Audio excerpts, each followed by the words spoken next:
ഈ പള്ളിക്കൂടത്തിന്റെ മറ്റൊരു വീഡിയോയിലേക്ക് എല്ലാവർക്കും സ്വാഗതം. എല്ലാവരും ഈ ടീച്ചിങ് ഒക്കെ നന്നായിട്ട് നടത്തുന്നുണ്ടെന്ന് പ്രതീക്ഷിക്കുന്നു. ഞാൻ ഓൺലൈൻ ടീച്ചിങ് സ്റ്റാർട്ട് ചെയ്തപ്പോൾ എൻ്റെ ക്ലാസ്സിലെ കുട്ടികളെ മാറ്റി നിർത്തി കഴിഞ്ഞാൽ ഞാൻ ഏറ്റവും കൂടുതൽ മിസ് ചെയ്തത് എൻ്റെ ക്ലാസ്സിലെ വൈറ്റ് ബോർഡാണ്.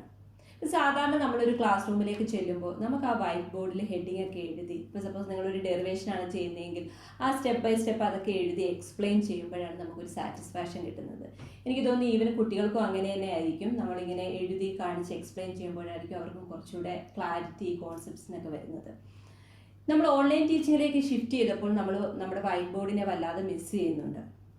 അപ്പോൾ കൂടുതലും ഇപ്പോൾ ടീച്ചേഴ്സ് എക്സ്പ്ലെയിൻ ചെയ്യാനായിട്ട് പവർ പോയിന്റ്സ് ആണ് യൂസ് ചെയ്യുന്നത്. പിന്നെ ചെറിയ അനോട്ടേഷൻസ് ഒക്കെ ചെയ്യാൻ വേണ്ടിയിട്ട് സൂമിൻ്റെ വൈറ്റ് ബോർഡും ഗൂഗിളിൻ്റെ ജാം ബോർഡും ഒക്കെ യൂസ് ചെയ്യുന്നുണ്ട്. പക്ഷേ ചില കാര്യങ്ങൾ, സപ്പോസ് നമുക്കൊരു ഡയഗ്രാം കൺസ്ട്രക്ട് ചെയ്യുന്നത് എങ്ങനെയാണെന്ന് കുട്ടികളെ കാണിക്കണം എന്നുണ്ടെങ്കിൽ ഈ സൂമിൻ്റെ വൈറ്റ് ബോർഡിൽ ഈ മൗസ് വെച്ചിട്ട് അതൊക്കെ എക്സ്പ്ലെയിൻ ചെയ്യാൻ നമുക്ക് വളരെ ബുദ്ധിമുട്ടാണ്. പല ടീച്ചേഴ്സും ആ ഒരു സാഹചര്യത്തിലൊക്കെ ചെറിയ വൈറ്റ് ബോർഡിലൊക്കെ എഴുതി കുട്ടികളുടെ അടുത്ത് റെക്കോർഡിംഗ് സമയത്ത് കാണിക്കുകയാണ്, ഓൺലൈൻ ടീച്ചിങ് സമയത്ത് കാണിക്കുകയാണ് ചെയ്യുന്നത്. നമ്മുടെ ഈ ബുദ്ധിമുട്ടെല്ലാം നമുക്ക് ഒഴിവാക്കാനായിട്ട് പറ്റും നിങ്ങളൊരു ഗ്രാഫിക് ടാബ്ലറ്റ് നിങ്ങളുടെ ടീച്ചിങ്ങിൽ ഇൻക്ലൂഡ് ചെയ്യുകയാണെങ്കിൽ. നിങ്ങൾ എങ്ങനെയാണ് ഒരു വൈറ്റ് ബോർഡിൽ എഴുതി നിങ്ങളുടെ കുട്ടികളെ പഠിപ്പിക്കുന്നത്, അതേപോലെ തന്നെ നിങ്ങൾ ഈ ഗ്രാഫിക് ടാബ്ലറ്റിൽ എഴുതുന്നത് നിങ്ങളുടെ കമ്പ്യൂട്ടറിൻ്റെ മോണിറ്ററിൽ ഡിസ്പ്ലേ ആകും. അപ്പോൾ ഇന്നത്തെ വീഡിയോ ഗ്രാഫിക് ടാബ്ലറ്റിനെ പറ്റിയിട്ടുള്ളതാണ്. ഒരു ഗ്രാഫിക് ടാബ്ലറ്റ് എങ്ങനെയാണ് നമുക്ക് ഒരു PC അല്ലെങ്കിൽ ഒരു ലാപ്ടോപ്പുമായിട്ട് കണക്ട് ചെയ്ത് ഉപയോഗിക്കാൻ പറ്റുന്നത്. നിങ്ങളൊരു ഗ്രാഫിക് ടാബ്ലറ്റ് വാങ്ങാൻ ആഗ്രഹിക്കുന്നുണ്ടെങ്കിൽ എന്തൊക്കെ കാര്യങ്ങളാണ് നിങ്ങൾ ശ്രദ്ധിക്കേണ്ടത്, ഏതൊക്കെ ബ്രാൻഡ് ഗ്രാഫിക് ടാബ്ലറ്റ് ആണ് നമ്മുടെ മാർക്കറ്റിൽ അവൈലബിൾ ആയിട്ടുള്ളത്. So let's start. നമുക്ക് ആദ്യം ഗ്രാഫിക് ടാബ്ലറ്റ് ഒന്ന് പരിചയപ്പെടാം. ഇത് ഞാൻ യൂസ് ചെയ്യുന്ന ഗ്രാഫിക് ടാബ്ലറ്റ് ആണ്. ഹുയോൺ എന്നുള്ളൊരു ബ്രാൻഡിൻ്റെ ടാബ്ലറ്റാണിത്. നിങ്ങൾക്കിവിടെ ഒരു ഗ്രേ ഏരിയ കാണാൻ പറ്റും. ഇതാണ് ഇതിൻ്റെ ആക്റ്റീവ് ഏരിയ എന്ന് പറഞ്ഞാൽ നമ്മൾ ഇവിടെ എഴുതുമ്പോഴാണ് നമ്മുടെ കമ്പ്യൂട്ടറിൻ്റെ മോണിറ്ററിൽ ഇത് അപ്പിയർ ചെയ്യുന്നത്. ഇപ്പോൾ ഈ ആക്റ്റീവ് ഏരിയയുടെ ഡയമെൻഷൻ ഒരു ഇമ്പോർട്ടൻറ്റ് തിങ് ആണ് നിങ്ങളിത് വാങ്ങാൻ ഉദ്ദേശിക്കുന്നുണ്ടെങ്കിൽ. ഇപ്പം നമുക്കാണെങ്കിൽ ഒരു 6x4 ഇഞ്ചിനും ഒരു 10x6 ഇഞ്ചിനും ഇടയിലുള്ള ഒരു ഗ്രാഫിക് ടാബ്ലറ്റിന് ടീച്ചേഴ്സിന് ആവശ്യമുള്ളൂ. തീരെ ചെറുതും തീരെ വലിയ ഡയമെൻഷനും ആക്റ്റീവ് ഏരിയയുടെ ഡയമെൻഷനുള്ള ഗ്രാഫിക് ടാബ്ലറ്റ് നമുക്ക് അത്ര ആവശ്യമില്ല. അതേപോലെ തന്നെ ഒരുപാട് ഫങ്ഷൻസ് ഉള്ളതും സ്പെസിഫിക്കേഷൻസ് ഉള്ളതുമായിട്ടുള്ള ഗ്രാഫിക് ടാബ്ലറ്റിൻ്റെ ആവശ്യം നമുക്ക് വരുന്നില്ല. നമുക്ക് ബേസിക്കായിട്ട് എഴുതുക, ചെറിയ ഡ്രോയിങ് ചെയ്യുക, ഇതൊക്കെയുള്ള ഇത്തരത്തിലുള്ള ആവശ്യങ്ങളൊക്കെയാണ് നമുക്ക് കൂടുതലും വരുന്നത്. ഇപ്പോൾ ആക്റ്റീവ് ഏരിയയുടെ ഡയമെൻഷൻ നിങ്ങൾ തീർച്ചയായിട്ടും ചെക്ക് ചെയ്യുക ഇത് വാങ്ങിക്കുന്നതിന് മുൻപായി. അതേപോലെ തന്നെ നമ്മൾ ഈ ഗ്രാഫിക് ടാബ്ലറ്റ് വാങ്ങിക്കുമ്പോൾ അതിൻ്റെ കൂടെ തന്നെ വരുന്ന ഒന്നാണ് പെന്ന് അല്ലെങ്കിൽ സ്റ്റൈലസ്. ഈ പെന്ന് ഉപയോഗിച്ചുകൊണ്ട് നമ്മൾ ആക്റ്റീവ് ഏരിയയിൽ എഴുതുമ്പോഴാണ് മോണിറ്ററിൽ അപ്പിയർ ചെയ്യുന്നത്. ഈ പെന്നിൻ്റെ സ്പെസിഫിക്കേഷൻ പറഞ്ഞു കഴിഞ്ഞാൽ ഇതൊരു ബാറ്ററി ഫ്രീ പെന്നാണ്. ബാറ്ററി ഉള്ള പെന്നും അവൈലബിൾ ആണ്, പക്ഷേ കൂടുതലും ബാറ്ററി ഫ്രീ ആയിട്ടുള്ളതിന് ഓപ്റ്റ് ചെയ്യുന്നതായിരിക്കും നല്ലത്. അല്ലെങ്കിൽ നമ്മൾ ഇടയ്ക്കിടയ്ക്ക് അത് ചാർജ് ചെയ്യേണ്ടി വരും. നിങ്ങൾക്ക് ഈ പെന്ന് നോക്കിക്കഴിഞ്ഞാൽ ഇതിൻ്റെ നിബ്ബ് സാധാരണ മറ്റു പെന്നുകളെ പോലെ തന്നെ ഇതിൻ്റെ നിബ്ബുണ്ട്, പക്ഷേ നിബ്ബ് വളരെ സെൻസിറ്റീവാണ്. അതുകൊണ്ട് തന്നെ മിക്കവാറും എല്ലാ ബ്രാൻഡുകളും നമ്മൾ വാങ്ങുമ്പോൾ നമുക്ക് 3-4 എക്സ്ട്രാ നിബ്ബ് അവർ പ്രൊവൈഡ് ചെയ്യും. സോ എന്തെങ്കിലും ഡാമേജ് പറ്റിക്കഴിഞ്ഞ് കഴിഞ്ഞാൽ നമുക്കത് റീപ്ലേസ് ചെയ്യാനായിട്ട് പറ്റും. ഇത് ഒരു കോഡുള്ള ഗ്രാഫിക് ടാബ്ലറ്റാണ്. വയർലെസ് ഉണ്ട്, പക്ഷേ ഇത് കോഡിൻ്റെയാണ്. ഈ കോഡിൻ്റെ എൻഡിൽ ഒരു USB കണക്ടർ ഉണ്ട്. അത് നിങ്ങൾ എങ്ങനെയാണോ ഒരു ലാപ്ടോപ്പ് അല്ലെങ്കിൽ ഒരു PC-യിൽ നിങ്ങൾ USB കണക്ട് ചെയ്യുന്നത്, അതേപോലെ തന്നെ ആ USB പോർട്ടിൽ നമ്മളിത് കണക്ട് ചെയ്ത് കഴിഞ്ഞ് കഴിഞ്ഞാൽ ഇത് ആക്റ്റീവ് ആവാൻ തുടങ്ങും. അപ്പോൾ ഈ ഗ്രാഫിക് ടാബ്ലറ്റ് ഉപയോഗിച്ചുകൊണ്ട് നമുക്ക് പവർ പോയിൻറ്റിലും വേർഡിലും PDF-ലും അല്ലെങ്കിൽ നിങ്ങൾ സൂമിൻ്റെ വൈറ്റ് ബോർഡ് യൂസ് ചെയ്യുന്നുണ്ടെങ്കിൽ ആ ആപ്ലിക്കേഷൻസിലെല്ലാം നമുക്ക് എഴുതാനും ഡ്രോ ചെയ്യാനും എല്ലാം നമുക്ക് ഈ ടാബ്ലറ്റ് വെച്ചിട്ട് പറ്റും. ഞാനിവിടെ ഒരു പവർ പോയിൻറ്റിൽ എങ്ങനെയാണ് ഇത് യൂസ് ചെയ്യുന്നതെന്നാണ് കാണിക്കുന്നത്. ആദ്യം നമ്മൾ ചെയ്യേണ്ടത് പവർ പോയിൻറ്റിൻ്റെ ആ ഒരു പ്രസൻറ്റേഷനെ നമ്മൾ സ്ലൈഡ് ഷോയിലേക്ക് മാറ്റുക.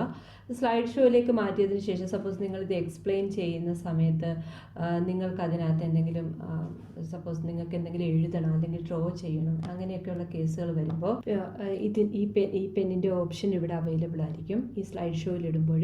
അപ്പോൾ അവിടുന്ന് പെൻ എടുത്തിട്ട് നിങ്ങൾക്ക് ഇപ്പോൾ എന്തെങ്കിലും learn this definition or something like that. നിങ്ങൾക്ക് എന്തെങ്കിലും കുട്ടികൾക്ക് ആ സ്ലൈഡിൽ എഴുതണമെന്നുണ്ടെങ്കിൽ നിങ്ങൾക്കത് എഴുതുകയും അതിനോടൊപ്പം തന്നെ ഇത് സേവ് ചെയ്യുകയും ചെയ്യും. അതാണ് ഇതിൻ്റെ ഒരു അഡ്വാൻറ്റേജ്. ഇപ്പോൾ സൂമിലൊക്കെ ആണെങ്കിൽ അത് നമുക്കത് എഴുതാനേ പറ്റുള്ളൂ. അത് നമ്മൾ എഴുതുന്നത് അവിടെ സേവ് ആകില്ല.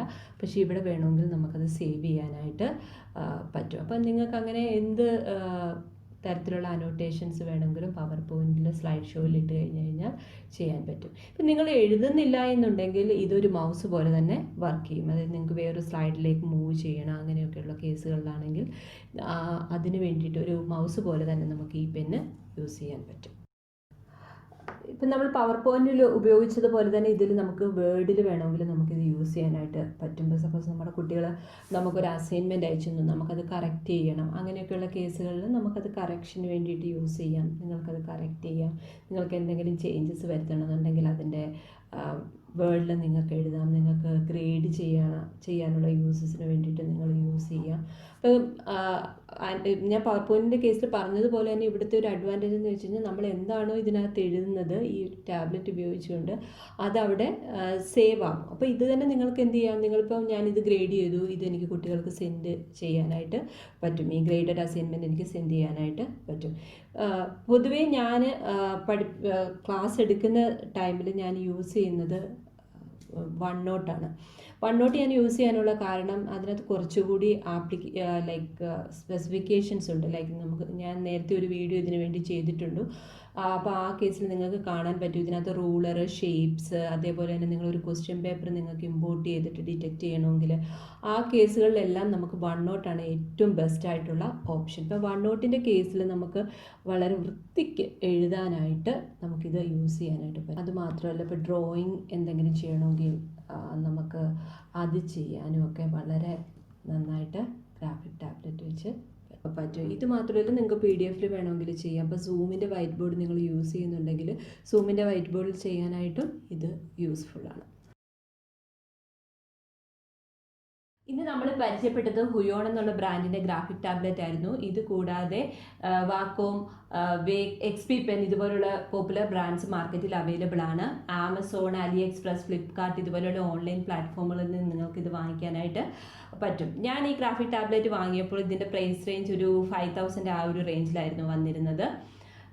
നിങ്ങൾ ഓൺലൈൻ ടീച്ചിങ് കണ്ടിന്യൂ ചെയ്യാൻ ആഗ്രഹിക്കുന്നുണ്ടെങ്കിൽ നിങ്ങൾക്കൊരു ഗ്രാഫിക് ടാബ്ലറ്റ് വാങ്ങിക്കുന്നത് വളരെ ഉപകാരപ്രദമായിരിക്കും. ഇപ്പോൾ ടീച്ചേഴ്സിന് മാത്രമല്ല നമ്മുടെ വീട്ടിൽ കുട്ടികൾക്ക് ഈ അസൈൻമെൻ്റ് ഒക്കെ ചെയ്യുമ്പോൾ അത് ചെയ്യാനായിട്ടും ഇത് വളരെ യൂസ്ഫുള്ളാണ്. ഇപ്പോൾ ഇന്നത്തെ വീഡിയോ നിങ്ങൾക്ക് യൂസ്ഫുള്ളായി എന്ന് തോന്നുന്നുണ്ടെങ്കിൽ നിങ്ങൾ തീർച്ചയായും ഇത് ലൈക്ക് ചെയ്യുക, ഷെയർ ചെയ്യുക, സബ്സ്ക്രൈബ് ചെയ്യുക. ലേണിംഗ് റിലേറ്റഡ് ആയിട്ടുള്ള മറ്റൊരു വിഷയവുമായി നമുക്ക് അടുത്ത വീഡിയോയിൽ കണ്ടുമുട്ടാം. അതുവരെ എല്ലാവർക്കും happy learning and happy teaching.